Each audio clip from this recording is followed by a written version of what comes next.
Hold up. Let me check if my audio is good. Looks like everything's good.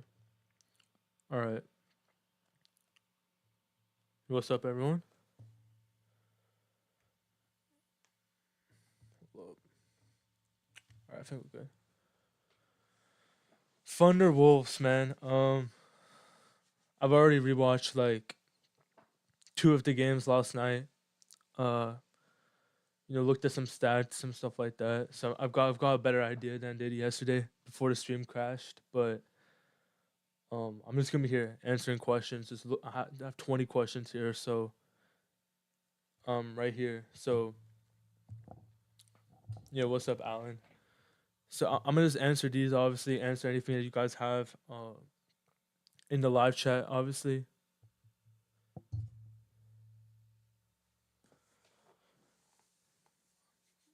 Mm. Yo, I'm excited right now. It's crazy. It's almost only 24 hours until we see game one. Until we see how it looks like and everything. There's not much turnaround. I was gonna make a video like I did for Thunder Nuggets, like an entire like film breakdown. I didn't have enough time, so that part kind of annoyed me. But other than that, you just gotta deal with it. You reply below that tweet. Yeah, I got you, bro. I got you. I'm gonna answer all these questions real quick. The bad shooting is mostly because our best shooters are playing less minutes. Wiggins, Joe, and Jay Will. Yeah, but like at the same time, I think in the matchup that we just played, Denver, it kind of made sense, right? Because Ben Taylor talked about on his podcast, great analyst and everything.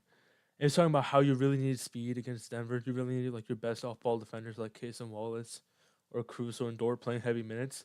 So it's kind of hard to play Joe and them. But from what I understand right now, I think that this is a series where Joe and Wiggins can play a lot, and I mean that seriously. Like I think like this is a series where they can outplay Case and Wallace, where um they can be two of your three top guys off the bench. Like I'm really excited to see how that works. I don't know about J Will. I don't think J Will play much this series, but it is my first OKC Western Conference Finals watching live. No, I did watch. I was really young. I was like I want to say I was 10 or 11. The 10. I think I was 10 when they made the conference finals against Golden State. So I watched it, but obviously like this is the first time like fully understanding it, fully being aware and everything like that.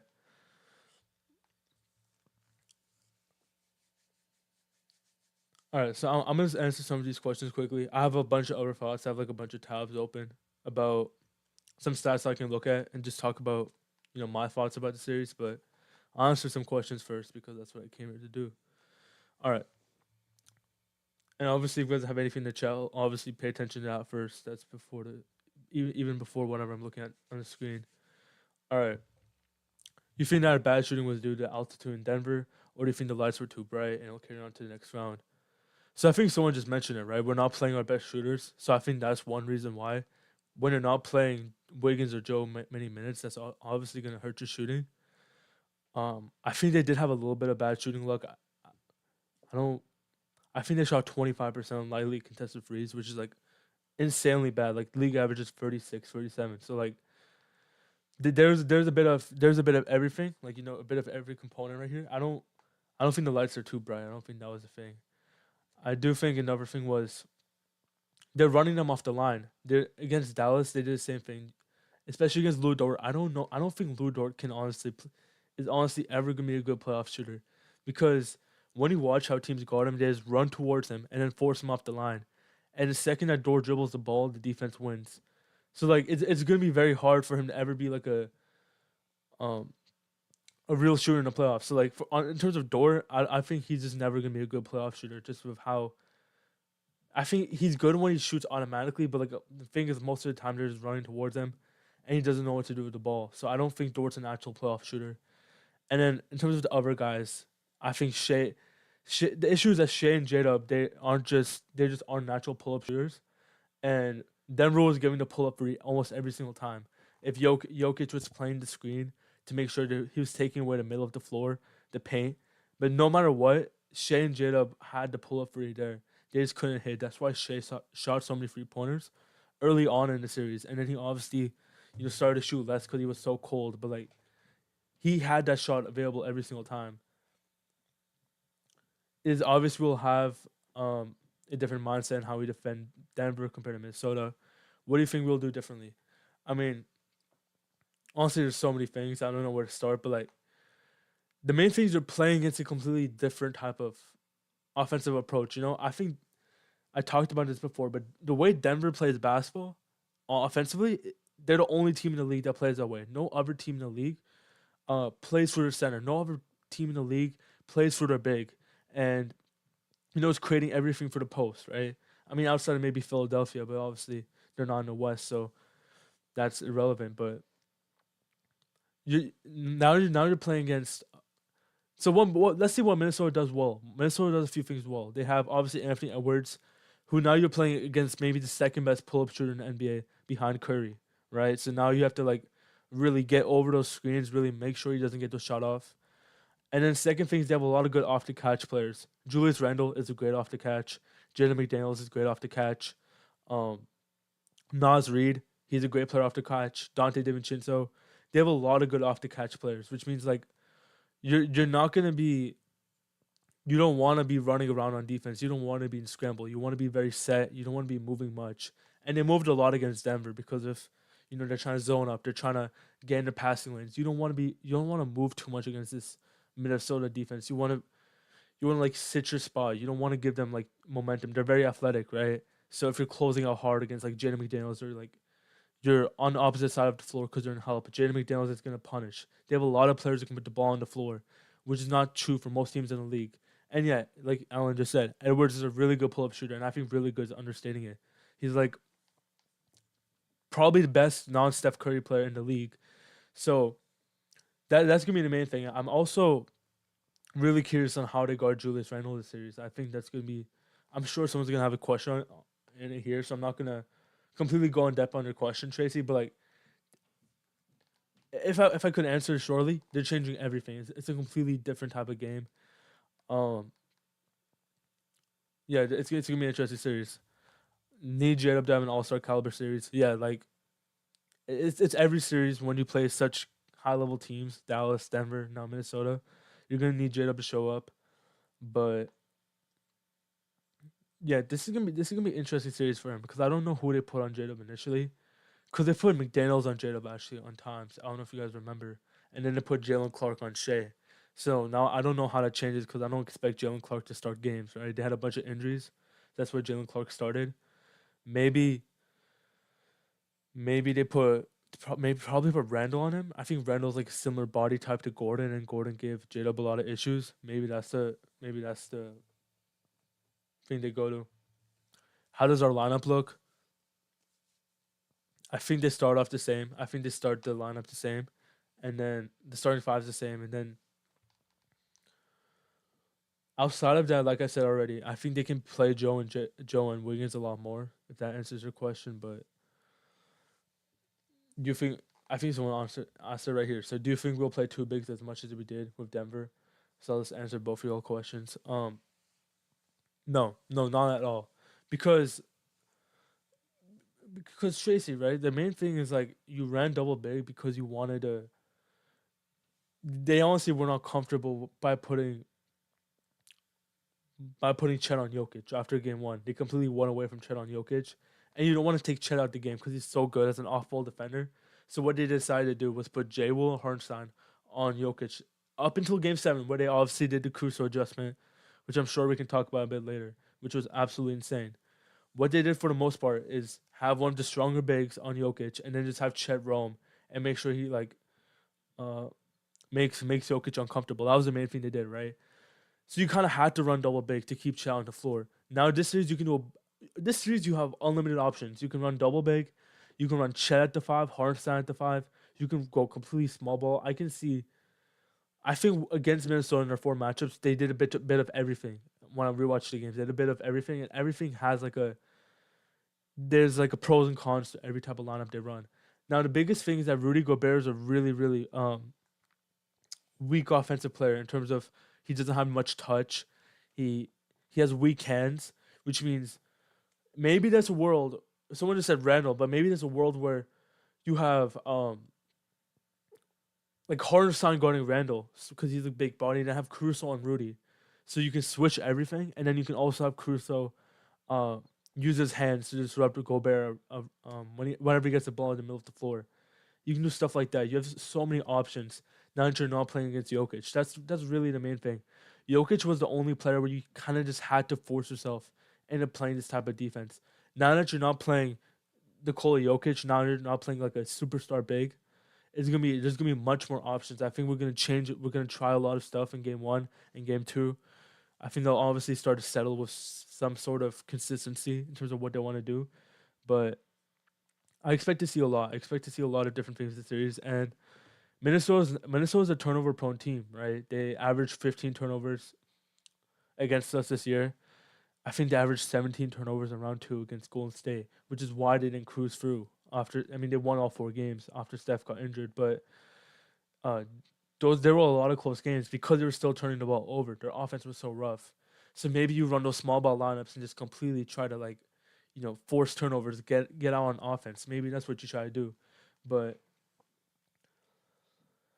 I don't think it's even the defense that takes a double big. It's really the offense. Like the offense with double, like in the regular season that wasn't true, but like I truly think in a playoff setting the double big lineup is just too easy to stop, because there's two things. Hardenstein's good on offense, obviously, but he's really only good at the middle of the floor. If you put him on the baseline, the dunker spot, or really anywhere else, he's not really um, able to make good passes, not able to get his floater off. It's really the middle of the floor. So if you force him out the middle of the floor, if you make him uncomfortable there, he can become a non-factor on offense really easily. And then Chet's Chet's shot is really slow. So teams will just roam off. I mean, I'm sure Rudy Gobert will give Chet a lot of space to get his 3 point shot off, and that will lead to a lot of reliance on Chet all series.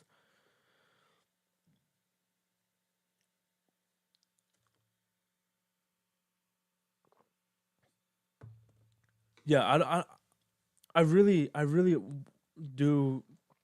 I really am wondering what Minnesota does with the Shea matchup. So again, all three matchups.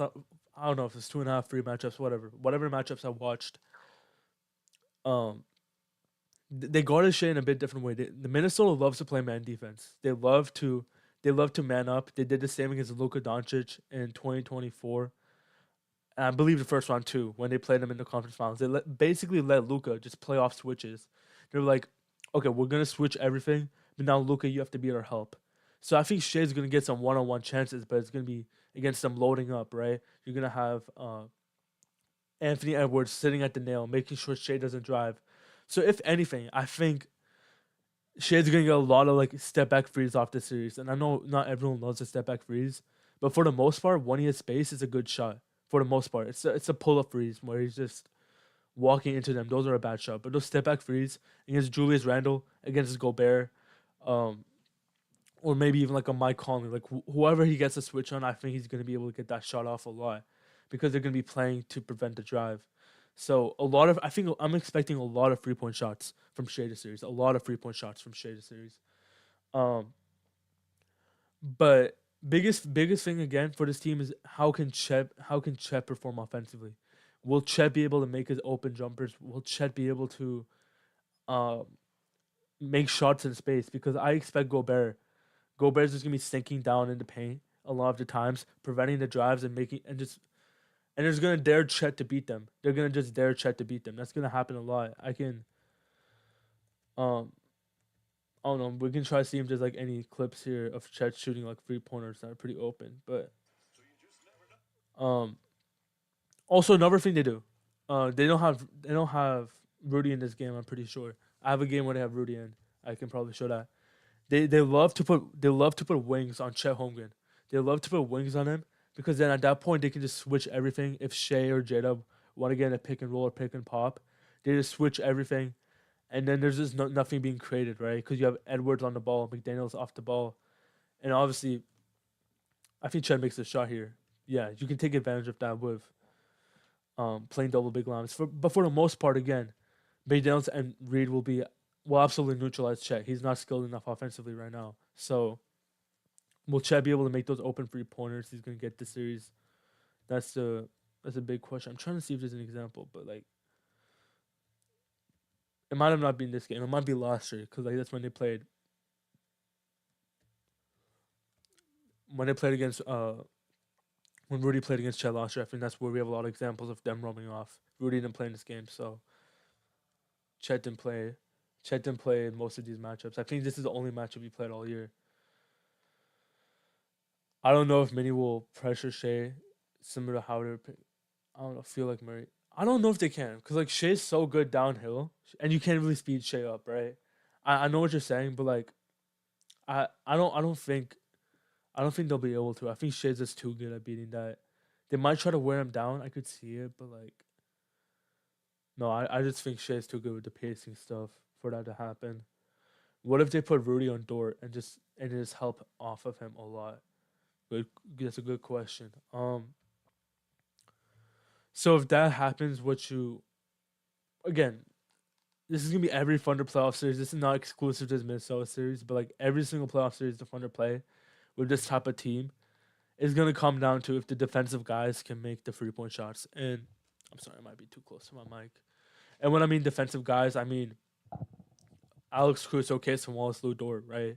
These inconsistent spot up shooters.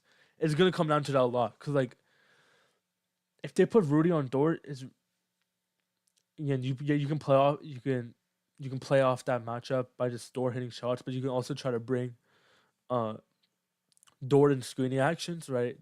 Put Dort try to. That's what they did a lot with. I'm trying to think of the player. I'm sorry, I'm blanking. Oh, they put MPJ on Chet a lot, right? So they brought MPJ in action and then try to get the switch off of him.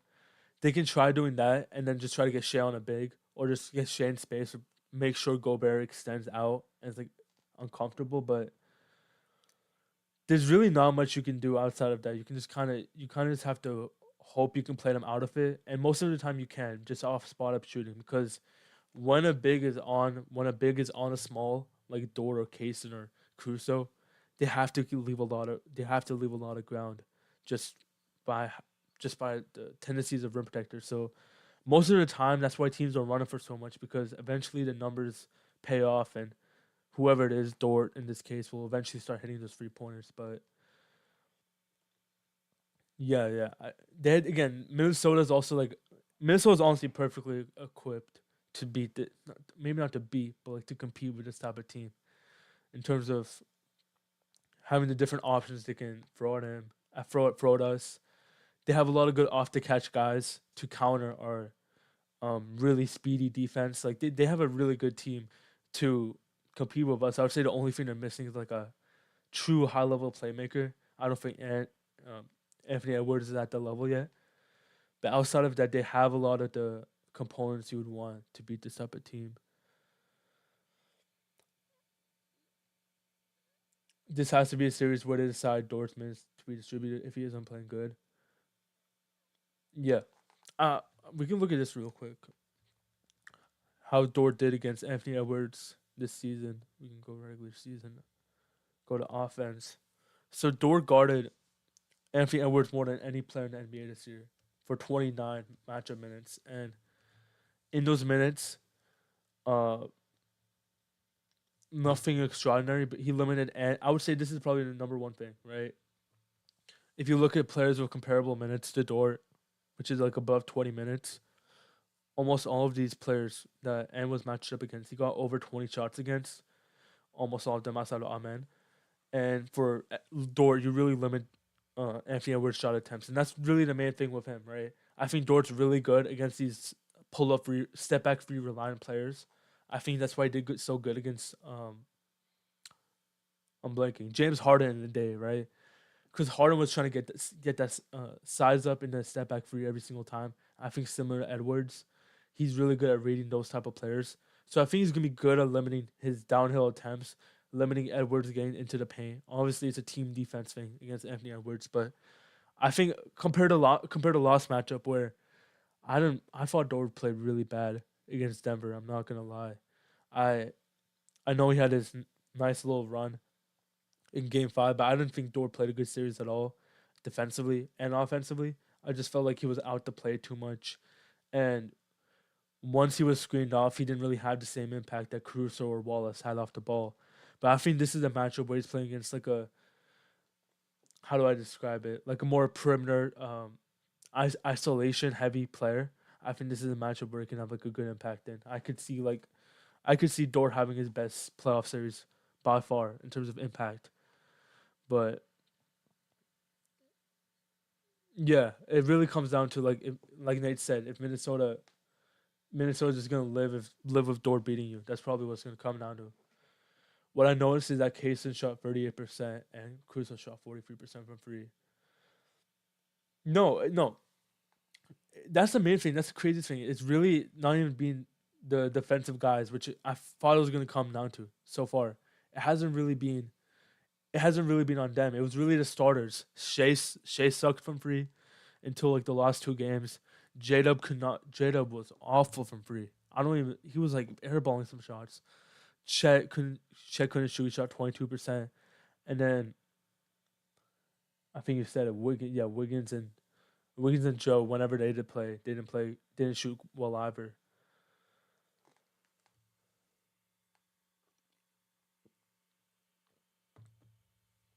JP said, "You think there's a reason for Shea shooting better against Minnesota?" Yeah, yeah. That's actually really funny because like I talked about this probably like 5 minutes ago. Minnesota plays the drive so heavily against Shea, and they also they just switch a lot. So Shea will be able to get Randall on switches. Will be able to get Nas Reed or whatever big they have. Not usually Gobert. They usually do a really good job on not switching Gobert now, but for the most part, um, they switch a lot, and then also Shea gets a lot of space at the top of the key. So that step back free is free for him every single time. I'm trying to hold up. Can't find an example. Let's see. Let's see. Let's just go to this game. Maybe I can. I just want like a good example of what I'm talking about. But this is probably it, right? Yeah, they allow a switch, and they're playing the drive so heavily every single time because they know help is behind them. They allow they trust their non Rudy players to really just switch out there most of the time. So Shea loves to step back free against bigger players, against slower footed players.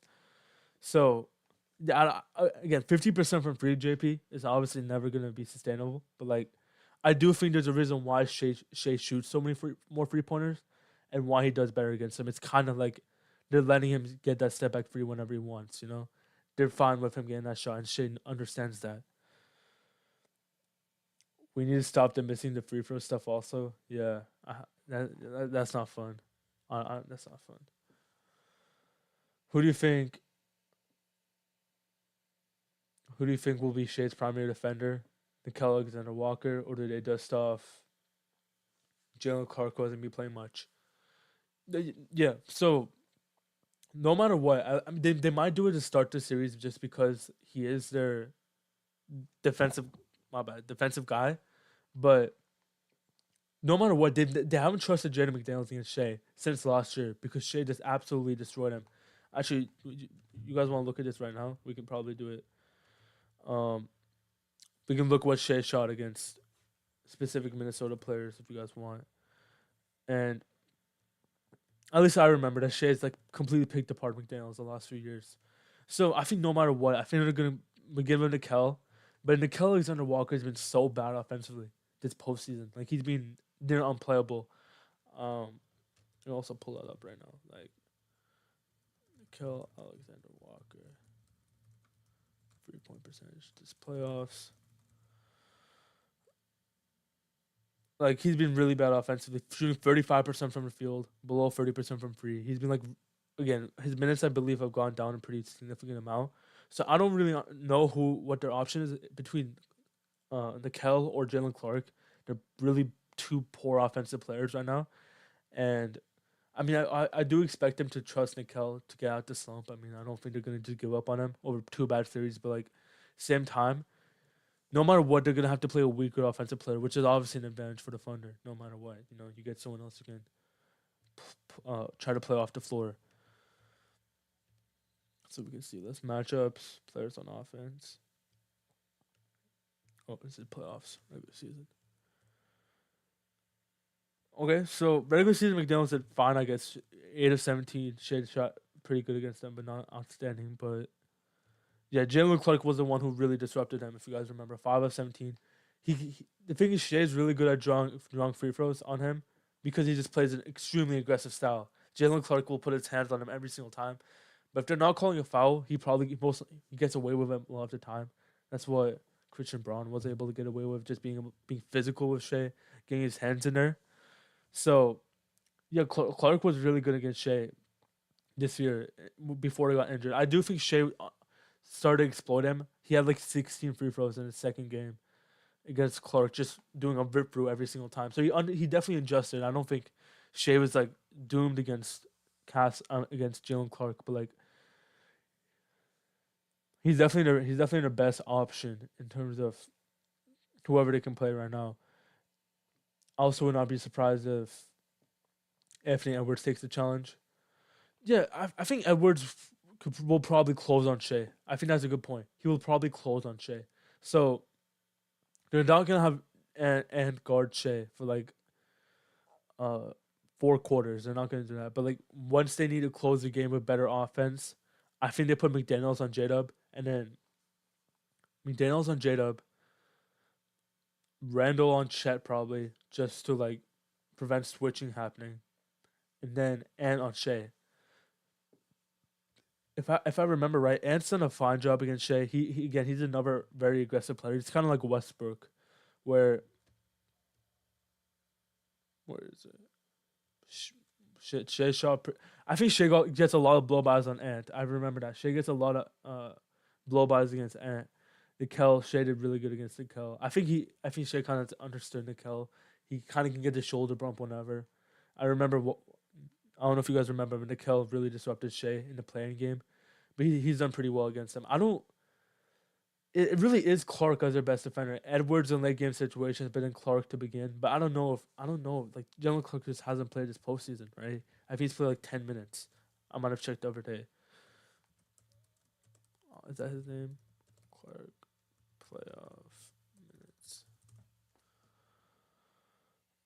Like 6 minutes. Like I don't really think they're gonna throw in a guy who's again really bad offensively just to prevent Shea. I think they're gonna begin it with McDaniels. Begin McDaniels. Probably going to Kel, and they'll just start rotating through. If it becomes really bad, again they're probably just gonna go zone to the point where whoever's on him doesn't really matter much. He just has to weave through the zone, kind of like Denver, or they just go to Clark. But I don't. I think Clark's gonna be like a plan D, even though he's like their best option defensively. He's just so bad on offense. I don't think you're gonna trust it. I'm worried about the team hesitating to shoot when to show zone. I will say, no matter what, uh, Marcos, no matter what, they just played a full series of playing zone. I don't think I've ever seen a team in the history of NBA playoff basketball playing zone as much as Denver did for an entire series. Like Denver did not stop playing zone for like more than 5 minutes that series. It was absurd. I've never seen anyone do that. So if there's anyone who's more prepared to play against that, it's definitely us right now. I think Shea's also. I don't know if Shea's figured out zone, but like he's definitely become better at reading it. So if they copy Denver's defensive game plan, it's obviously going to still present issues. But like I do feel more confident about us attacking it than I did last week or something. So that's the advantage we have in that regard. So Pacers get 7 days of rest. Yeah, I don't understand why we're playing game one before them, but if they run zone where it's a blitz with a zone behind it, how hard can Kamiko hit the matchup? Yeah. Yeah. That's a great point. I'm trying to find the matchup. It might have been this one, right?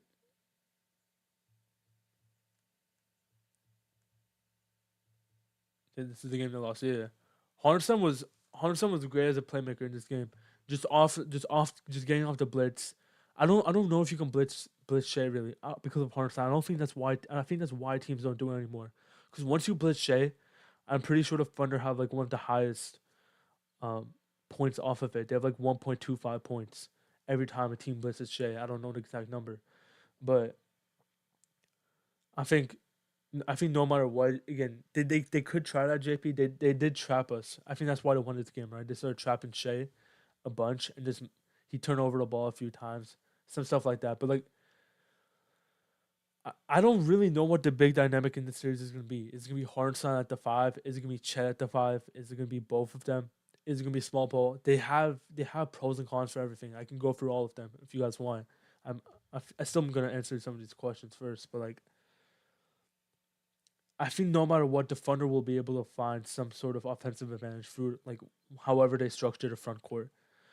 I just you Jada was so broke. We need him to. Yeah, I don't.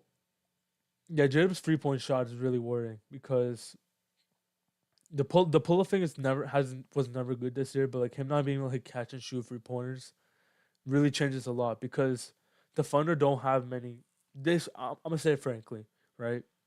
The Thunder don't have that many good offensive players. So if Jalen Williams, their second best offensive player, who's always playing one pass away from Shai, is not hitting catch and shoot 3 pointers, Shai physically will not be able to get space in isolation. So like he really needs to.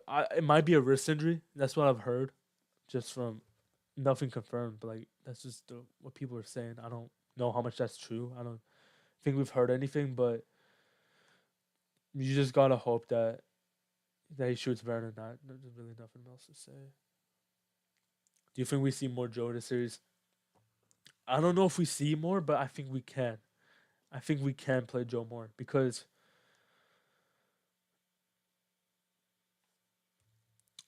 what do you call? I'm sorry, I'm blanking right now. Oh, that Denver's entire offense is structured off beating off ball defenders, and Joe's not a good off ball defender, and he's also small. So it kind of made sense why you couldn't play Joe in Denver's matchup. The more I thought about it, I was mad in the moment, but like a little bit removed from that, I understand why he didn't play Joe. Um, Minnesota doesn't have the same playmaking. They don't have like the same stress off ball defensively. So I think again, Joe will be able to play. Now if Mark plays him, I don't know. I don't know if Mark really trusts Joe right now. For some reason, he gave Wiggins the green light over Joe all series long, even though Wiggins himself did not play a good series. So I don't know. But like I do think he'll be playable. I do think he'll be much more playable. And I do think you need more shooting. And now that you're playing against an even faster defense, because again, speed right now, and in the NBA, if you look at it, speed kills on defense right now. The faster your team is defensively, is really, really like expands the options of what you can do. So no matter what, I think you're gonna need more shooting. You're gonna need players who are more comfortable shooting off the catch, not hesitating, like someone mentioned earlier. So I do think you will need to play Joe. I don't know if they will, but feels like double big will be the default, and Chad the five will be something Mark will keep in the back pocket. The issue is that double big was so bad against Minnesota in that one matchup. I can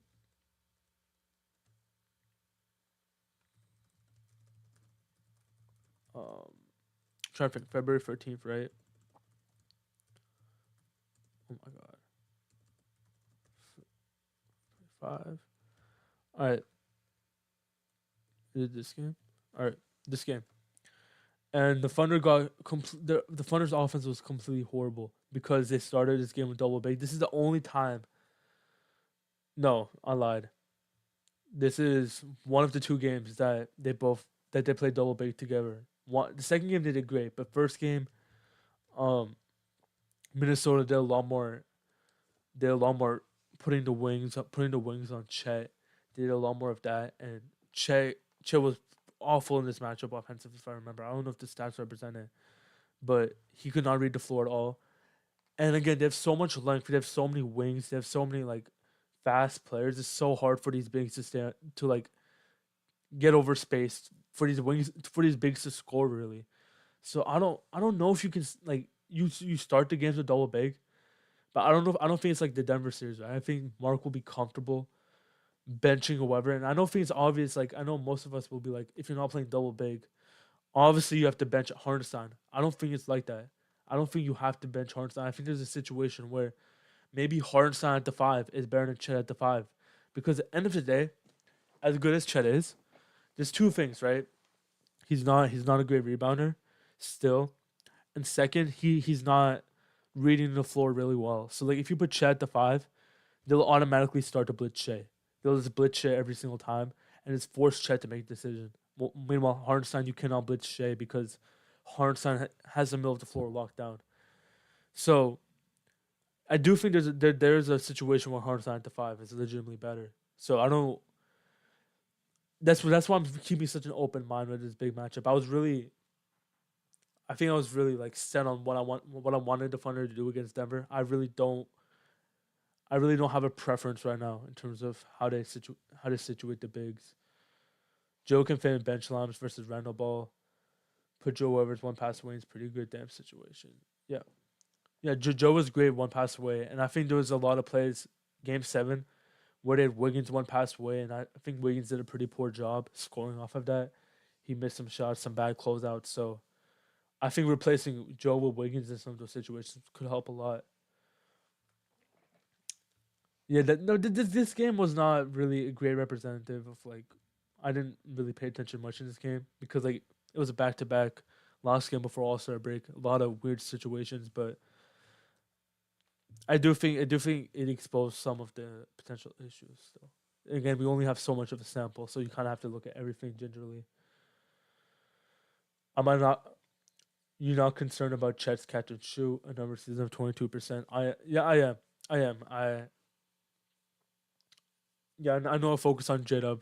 I don't mean to just harp on him, but no, Chet's catch and shoots probably worse honestly because it's like it's so slow. Like at least J Dub's shot, like it's he can still get it off. It's not getting blocked. Um, most of the time, but like Chet legitimately like you can roam so hard off of him. You can give him like 8 to 10 feet of space, and you can probably still recover and get a good contest on a jumper. It's really slow right now. Yeah, well, we will see though because here's the last dynamic about the big stuff. The Thunder the Thunder only played against Gobert once, and Chet didn't play in that game. But historically, Chet has actually had some success against Gobert. It's been like on and off. He's had some like he had like 2 really bad games, 2 really good games. But I think he's shown some of the ability to maybe stretch out Gobert, maybe put some pressure off the catch. I do think there's a chance that Chet the 5 can unlock a new dimension of the offense, obviously, and maybe force Gobert to like just roam off of a guard, and maybe you can take advantage of that, like you said, Nate, talking about putting Gobert on Dort. Maybe at the same time that might be an advantage for Minnesota, but that could also be the advantage for the Thunder, right? You can kind of get Gobert pulled away a little bit from the paint because you can kind of force where to guard his spacing, right?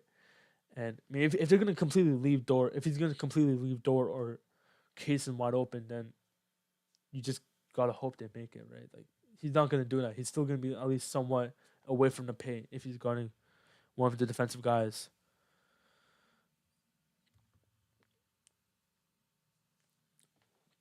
Caruso on the post and Joe in the helper spot.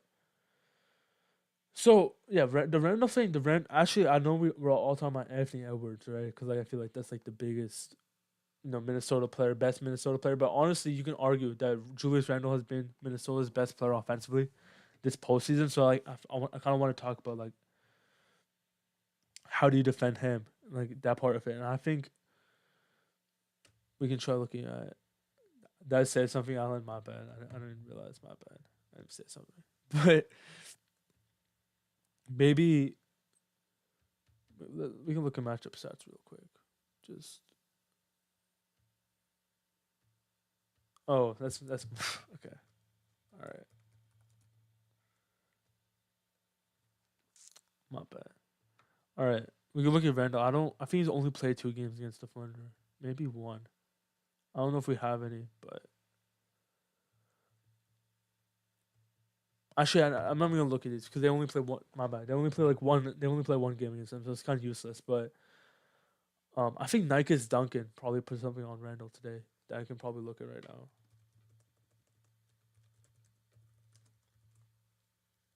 Is this the first time that Rudy's gonna play a true big this whole playoffs? Yeah, yeah. This is the first time they played. Yeah, Jackson Hayes didn't play at all round one. This is probably what I'm looking at. So you obviously, I don't know why the quality is so bad. Maybe we can change it. Apparently that's 1080. Okay, but I think J-Dub is strong enough to guard Randall, but I also think I don't think he'll be. I do think Randall's improved a lot since this game, and I mean that seriously because like if you look at Randall's stats before and after coming back from injury, there was a huge difference. He was handling the ball a lot better. I do think this is probably like the worst Randall was all year, so I do want to take that with a grain of salt. But like I think the Thunder have a lot of options against Randall. I think it's similar to Jaren Jackson, right? But I do think that the big difference between him and Jaren Jackson is two things. One, um, Randall's a much better playmaker, like a much better playmaker. Like he will actually be passing late out of drives, and like if you help too much, he's gonna make that pass. He doesn't.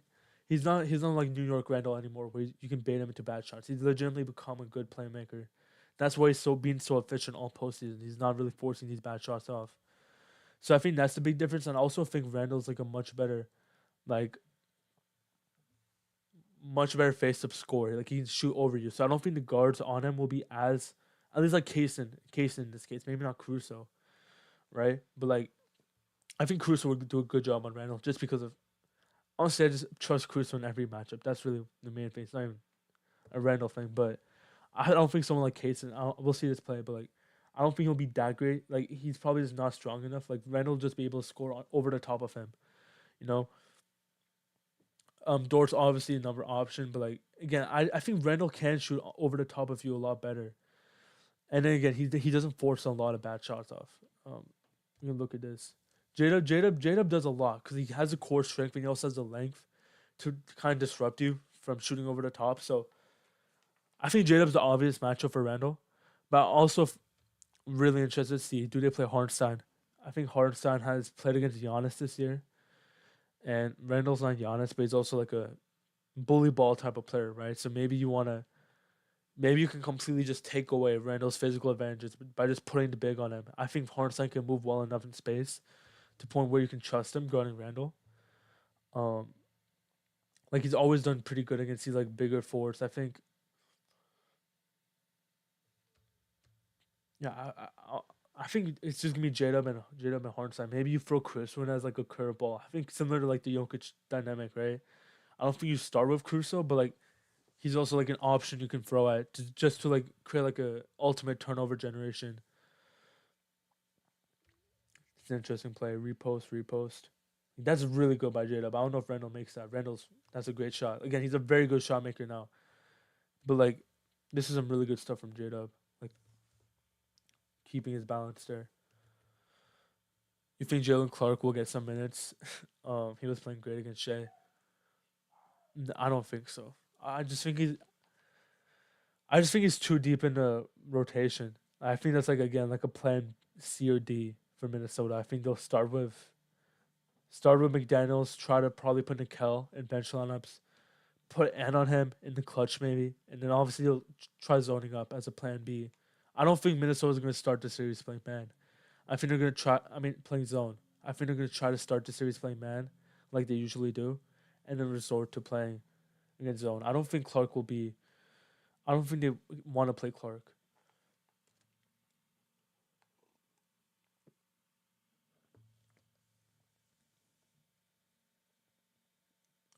Colin said, looking a bit up, how does this series compare to your Denver series? We already talked about a bit of the differences, but if we're talking about like probability, I would say I was like 70%, like leaning 70 to 30 Thunder Nuggets in favor of OKC. I would say this series.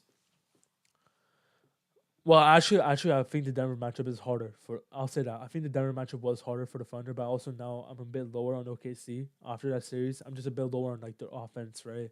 This is like too long of a sample size of the complementary role players just not being able to hit shots, complementary role players making bad decisions. So I'm slightly lower in the team now. So I will say this should be a slightly easier matchup than Denver, but than Denver, but I think these two teams are second and third best team in the West, no matter what, in some order. I think it doesn't happen every time, right? Where you're playing the second and third best team on your way to conference finals, it can be kind of messed up. But I think I think they got it right this time. I think, I think Denver was the second best team to play the Thunder just because of how unique their offense is, and now Minnesota's defense, right, to just completely and Minnesota's defense and off the catch play offensively, I think are a perfect counter to what the Thunder do. So I would say I feel like 65%, 70% confident for the series. Maybe a bit more. Probably being a little pessimistic right now, but should we sub Caruso and for Chet when to sub Nas and for Rudy? I think that's definitely a first sub. When to sub Nas for Rudy. Yeah, I think Nas Reed's been pretty turnover prone against the Thunder series. He's done really good. He's done really good. He's averaged like 22 points on the year because again he plays really physical. He plays off the catch, and the Thunder are obviously a team that helps a lot. So he's really good in those situations. But once he's posting up, once he's like dribbling from a standstill, the Thunder can turn him over pretty easily. Still, at the end of the day, like a 7 foot ball handler, um it's not that difficult for like one of the smaller guards like Wallace or Crusoe to really get their hands in there and make them uncomfortable. So yeah, I like that. I like that. I also think like on the topic, I also am definitely wondering like how playable will Gobert be this series offensively? Like how, like obviously Gobert's their third best player, maybe second. You can argue with whoever, right? But his defense is so good, and if you can get out off the floor in any way, you run with it. You run with it because you open up the floor so much for Shai, for just overall. They just can't really zone much without Rudy in there. So I do I do think like a point of emphasis will just try to make Rudy as unplayable as you can offensively. Just try to again maybe that is like putting one of the guards on him to really just force a turnover anytime he touches the ball. Really make them funnel the ball to Gobert. Maybe trap Ant, right? Trap Ant, get like Rudy get the ball in the middle, and then force him to make decision on a 4 and 3. Make him become the decision maker because he's really not good in those situations. So, um, yeah, I think that's a point of emphasis this series. The Thunder's defense I'm higher than ever on. Like they, I don't know who tweeted it out, but like the Thunder gave the Nuggets 5 of their 7 worst offensive performances all year, which is just absurd playing against a Jokic level team.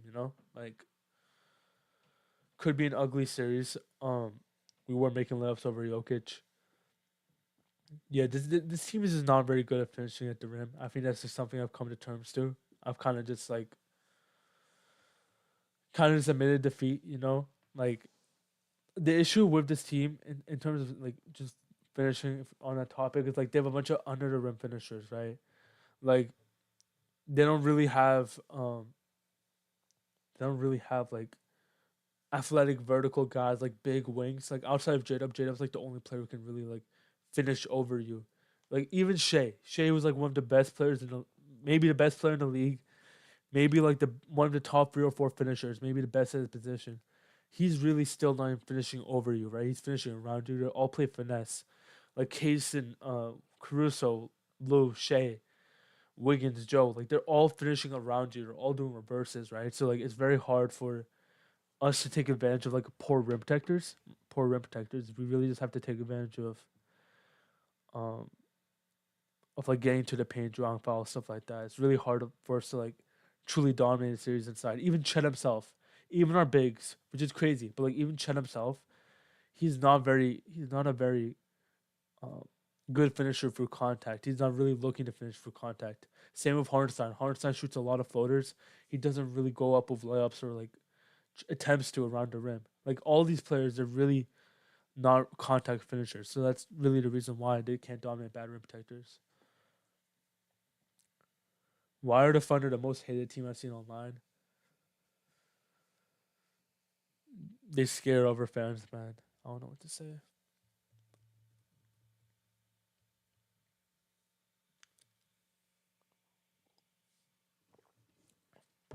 Talk about how the Wolves and the Thunder are the top two relative teams left to win it all through the historical trends. Oh, that's another thing. Like the Minnesota shooting is really that's a good thing you brought up, Allen. But Minnesota's Minnesota's shooting like they have not shot well at all in this postseason, but like that can change in a heartbeat. Like they've historically in the regular season they have like one of the best shooting teams, and just look at their team right from a like forget the numbers, just look at their team from a roster standpoint. You have Anthony Edwards, who's a top tier shooter. DiVincenzo has proven that he's like a very versatile shooter. Randall's a very versatile shooter. Nas Reed, um, they have a really they really do have a good amount of shooting. I think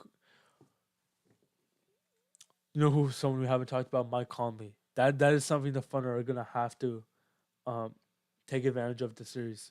He's their only true decision maker with the ball. He's their only true point guard, and they don't close with him a lot. They usually close with Dante in the playoffs because he's much bigger. He's a much more athletic, and that's what teams just want to close with nowadays. But like you need to make sure that Conley is like just fully unplayable in the series.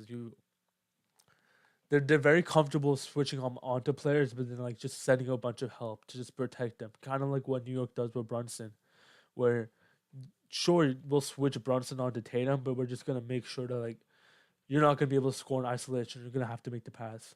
But if there's any player in the league who can take advantage of that type of approach, it's Shai. Shai can play very fast. Uh, Shai doesn't need much space to operate in. He can shoot over the top of you. He can get a bump on you on any side of the court. So like unlike a guy like Tatum, unlike a guy like Luca, I think Shai could like easily take advantage of like getting a switch on a Conley because of how how he can really dictate his pace really well and obviously like shoot over the top of you. So that's a dynamic I didn't really think of. I don't know how that this question made me think of Conley, but like that's gonna be a big emphasis this series. I don't think they really the Thunder don't like to switch on. They don't really love to do that because like it slows down the offense and also forces you to play a lot of isolation. And the Thunder, for the most part, they really don't want to. The first option is never to isolate, even with Shai. They're considering how good Shai is in isolation, they really don't do it too much outside of end game, outside the end of the game. So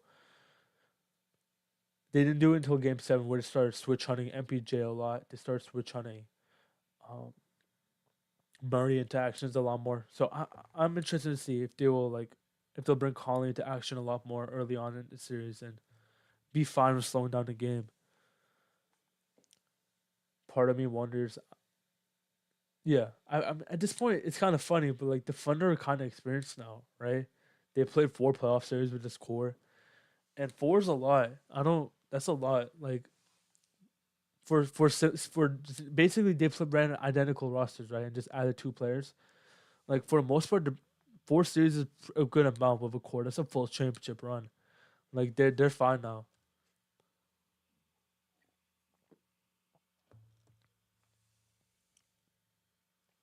Do you think our free throw problems will continue? Hey, Minnesota fans hate Shea. That's gonna be an interesting dynamic this series.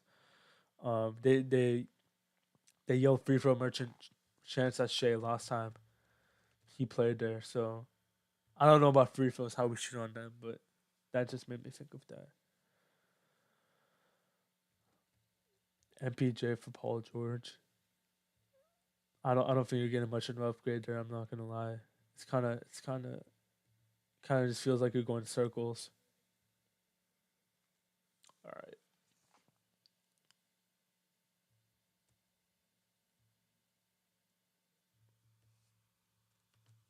Let's see if there's a question here. Nah.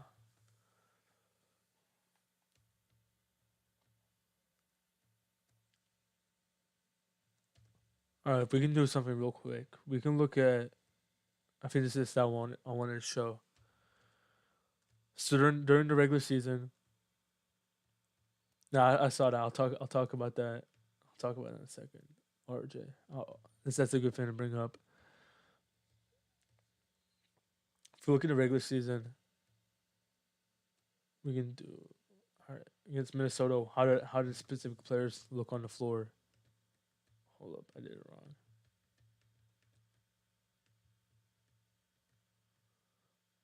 OKC versus Minnesota.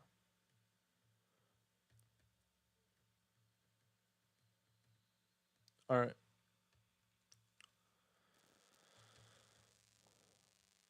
So against Minnesota, like I said again, when the Thunder had one of those biggest on the floor, they did pretty good. It was really like I also think that kind of like misleads how close the regular season matchups were, because like again, two of those games were without Chet, and then like one and a half of those games were without Hartenstein. Hartenstein left one of those games early.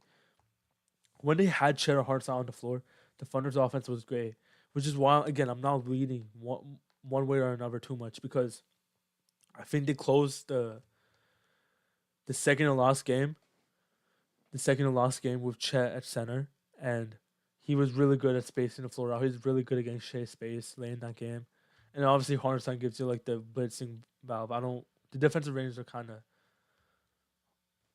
defensive ratings are kind of crazy. I don't know what they really represent. I don't really pay attention much on the defensive side of the series, but. But again, when they had one of the biggest on the floor, the offense was great. It was really like the small ball minutes when they played J Will. I remember, yeah, Kenrich and J Will, 96 offensive rating, 94 offensive rating. As long as the Thunder have had one of the biggest on the floor, they had a good counter for Minnesota's switching defense or whatever they're trying to do. When Shea was on the floor, good offense, obviously, also. Some of the players that probably struggled a lot more. I think that I remember this, but the Jalen solo minutes weren't that great. This series weren't that great. Again, I don't. I think this is gonna be a tough series for J Dub, which I hate to predict. I hate to predict, but like I honestly just don't know what is J Dub's advantage in this series outside of like turnover generation. I don't really understand where he's gonna get his offense from because he's not. Again, the way that Minnesota plays defense, they're gonna force you to beat you on switches and force you to score in isolation, but like while they're helping, right? I just don't honestly see a way where J Dub just beats them in that type of setting. It'll be really interesting. I think the only way I could see J Dub really get going is like they go into like a 2-3 zone or something. And J Dub just I think J Dub was better off the catch in the Denver series. So if J Dub just goes back to playing off the catch, maybe he can pick up some steam in the series. But I don't really understand how he'd be able to score for the most part. All right. Yeah, Minnesota. We can talk about that now, RJ. Minnesota's media was pretty upset about what Mark said earlier today. Hold up, I can pull up the clip, right? So Finch,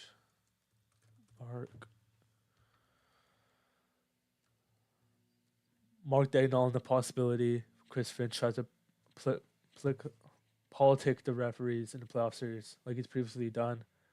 He basically just said, he's basically just said we don't care about the refs and we're not going to use the media to get our advantage of how the games are refed.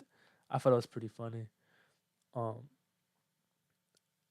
like one you can hate the Thunder or not, right? You can hate the team or not, but like one thing they don't do is they don't complain about the refs. They don't complain about external forces. So I think this was pretty fair for Mark to say. I don't really know. I can check the quote real quick, but like, are they really that mad? Yeah, yeah, okay, yeah, that's funny. That's funny. I get why Minnesota's media is mad because like there's fans, but like they need to have some self accountability, right? Like end of the day, and end of the day, Chris Finch did this himself. He cried to the refs. At end of the day, that's what they did. Anthony Edwards cries to the refs.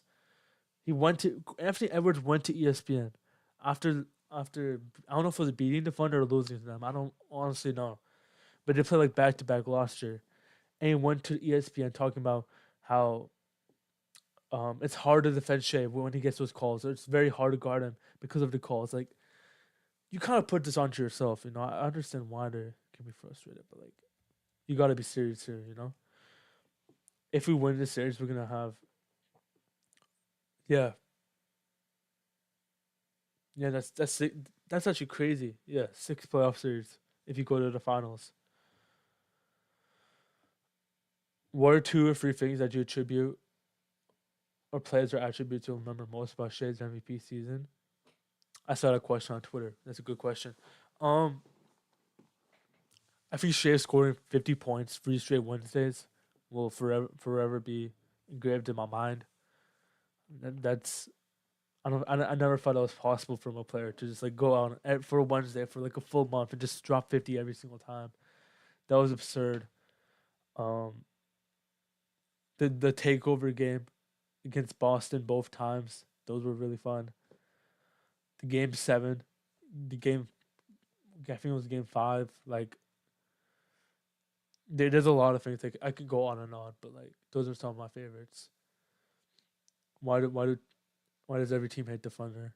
Yeah, again, it's really just the fact that they're good. All right, let me go to these questions. I kind of feel bad. I didn't never really answer these. Has a Discord been created? Not yet.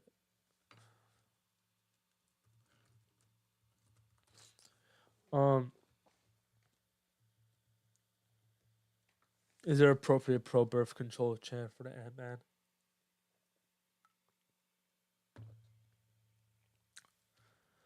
I'm nothing for that. Shots against the Pistons were crazy. Yeah, that Pistons game was probably Shay's best highlight tape. And like every single shot he made in the fourth quarter was like some sort of ankle breaker. Him like bumping off of contact. It was insane. Um, is double big or single big more viable? Should Joe be in the rotation? We kind of already talked about it, but I do really do think that I think single. I'm gonna stick with my gun. It says single big. I don't know who it's gonna be between Hartenstein and Chet, but I do think single big, no matter what, will be the better matchup for this, no matter what. Saw a clip of Chet before the hip injury, and he looked so much more athletic. Yeah, I saw it was Chet versus Gobert, right? Or Chet versus Minnesota, like last year. Um, yeah, I saw the clip. That was that kind of hurt because like Chet definitely doesn't move the same way now. But again, I think the hip injury is a short term thing. Chet kind of talked about, but I think he has screws in his like hip or something. I don't know what exactly it was, but he came back pretty quick from the injury, like relatively. He came like on the quicker end. Like it was, I think it was like what a four, like a 3 to 6 month injury. He came like 3 or 4 months after, so he came on the quicker end. So like, I think just to come and return the season, I think full off season Chet will be a lot better. I think beginning of the year Chet looked a lot more. He looked a lot more stronger. He looked a lot more balanced. His body was more filled out. He lost a lot of that strength and muscle. Like what I know that's kind of crazy to talk about Chet, but like whatever stuff he gained over the offseason in terms of like just growing more into his body, he lost during the rehab process. That's just how it works when you can't move for like months and months. So I think he'll be better soon. But yeah, the hip injury obviously sucked. What do you think Shannon Westbrook talked about? Go win a chip for OKC, something like that, along those lines. Should Joe be in the rotation? I think he should. Now I don't have much confidence he will. Do you expect Jay Will to get more minutes in the series since his play style matches up so well? I don't. I don't really agree with that. Really see.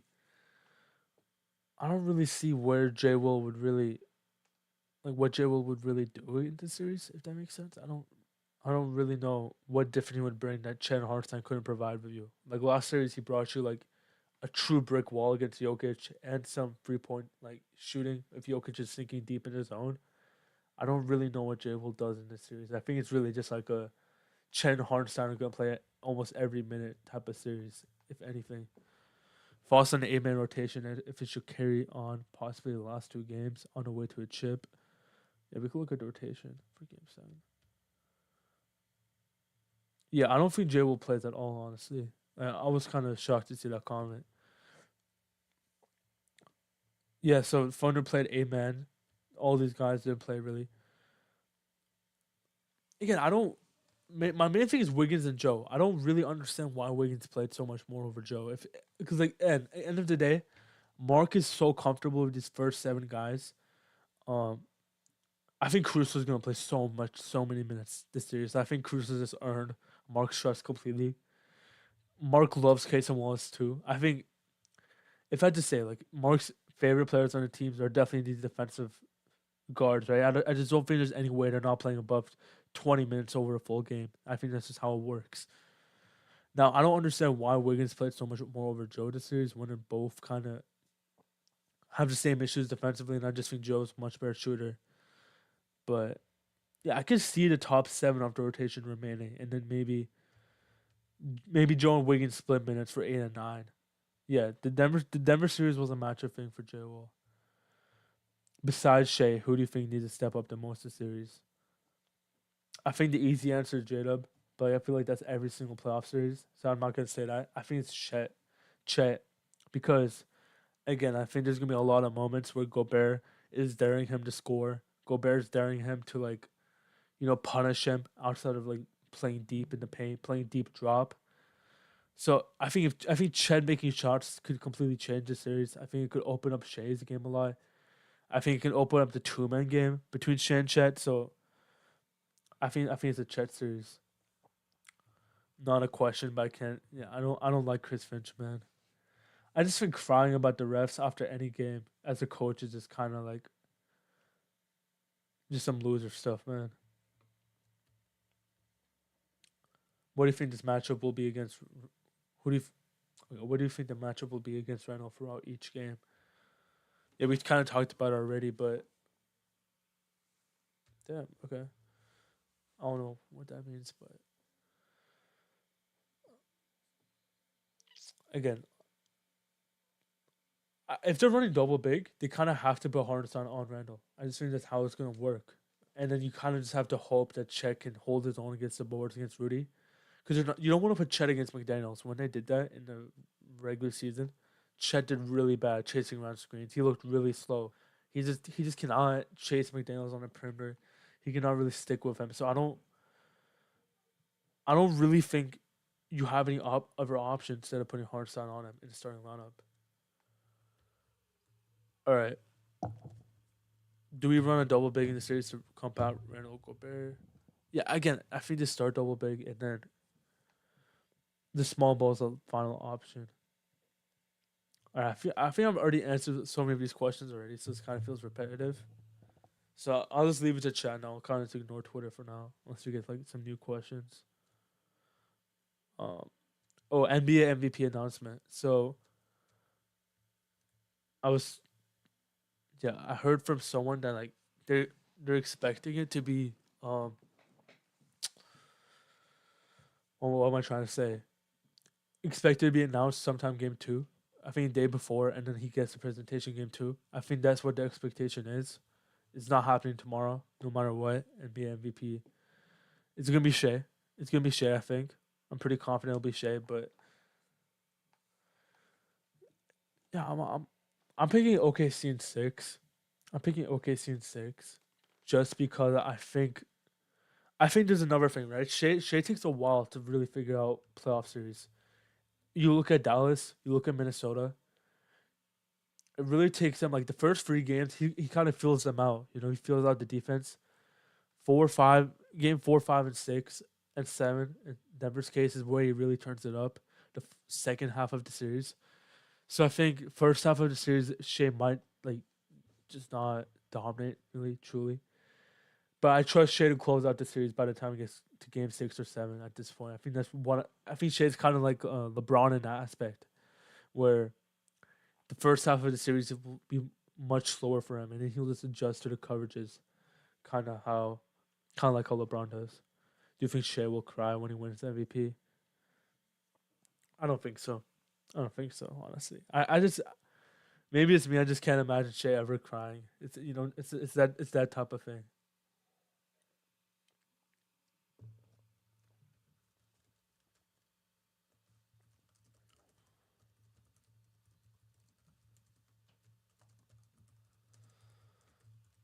Like you can see Shea in the second half of the Denver series. Like this is absurd production. And his playmaking. I tweeted out his playmaking against Denver in Game 7 was honestly better than the stats showed. It showed like 6.5. It showed 4 assists. Let me see if I can tweet. Where's the tweet? 4 assists on 20 potential. And if you look back, I think someone think someone Abdi. Yeah, Abdi. You can look at you can look at these plays and Shay's just I don't know why the quality is so bad today. I have no idea why, but like he was playing fast. I think that's the main thing with Shay. Like when you're watching the series, it's just play faster and get deeper in the paint. His playmaking in Game 7 was outstanding, outstanding. Game 2 and Game 7. I also think Game 6, his playmaking was good, but like, Game 2 and Game 7 was like otherworldly. Like he was like that was like what do you call top tier playmaking esque. Like that was LeBron, like Luca, like whatever in terms of just like being able to get deep in the paint every single time and just create a good shot for your teammates. That's literally what Shea was doing in Game 2 and 7. Um, I mean, that was just a wonderful masterclass. Do you think Shea actually cares in terms of winning MVP? Yeah, Shea cares. Shea cares. He cares. Shea, Shea's always talked so much about being like one of the greats, like being in those talks of like Kobe and Jordan. Like I know he definitely cares deep down. Um, and you can. There was also like the moment post game, right, where Chet says, "Uh, you know what Shea is? He's the MVP." And you can see like Shea smile, like he like agreeing with Chet. Like he definitely cares. Like I don't. I just don't feel he'll cry. I think there's a difference.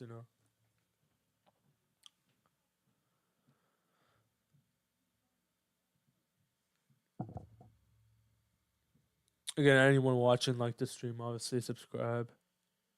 I'm probably only gonna do this for like a little more. You know, I think I'll be on for an hour. Going at all Chet. That's pretty cool from Josh. But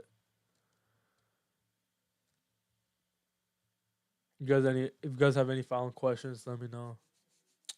I'll answer them. I'm gonna go live after game 1 tomorrow. I think games are like what 8:30 Central. We give Jokic trouble and he's way better than Randall. Yeah, yeah. But like the thing is like I think the thing is like, I'm not worried about Minnesota's offense, right? I think the issue is like no, I'm not worried about Randall. The issue is like that Minnesota's defense is much better. I don't think you'll be able to like. I think there's the real possibility that Minnesota like completely shuts down OKC for like for most of the games. OKC can struggle in the first half, getting deep in the paint. I think that's the issue, right? Well, Thunder at the end of the day, the Thunder have to outscore the Timberwolves, right?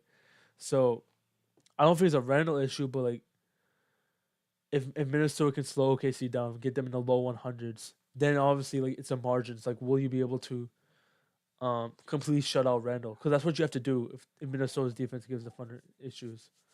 I don't know if you answered already, but how does a blowout bode well for OKC going against Minnesota?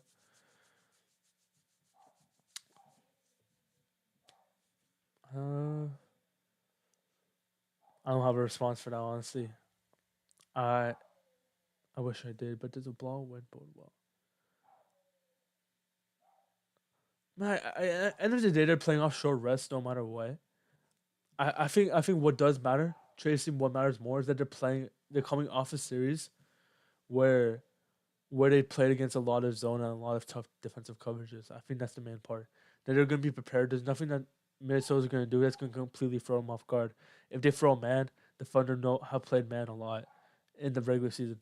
If they throw zone, I mean, the Thunder just played a full series of zone. I think that's a more important part. I don't know about the semantics about blowout stuff. Game 1 tomorrow, we have to step on their necks. Honestly, yeah, yeah. I'm excited. I'm excited. I'm excited. Game 1 and game 2 were kind of weird, but again, you just have to win them. Just win them. Like however it is, it's gonna be a weird matchup. Both teams are gonna be feeling stuff out. They're not gonna show their full hand. We just saw in Denver series. Like Denver ran the exact same game plan in game 2 after they won game 1 because they honestly wanted to save their adjustments for home. It's literally how it works. But just steal, not steal a game. Just protect home court, and you're fine. Appreciate that you enjoyed watching Tracy. Um, Again, I'll be live tomorrow, but appreciate all of y'all for coming out. All of you guys asking questions wouldn't be possible if I had no one else to talk to. No one asking questions, but yeah, I'm gonna be out for now.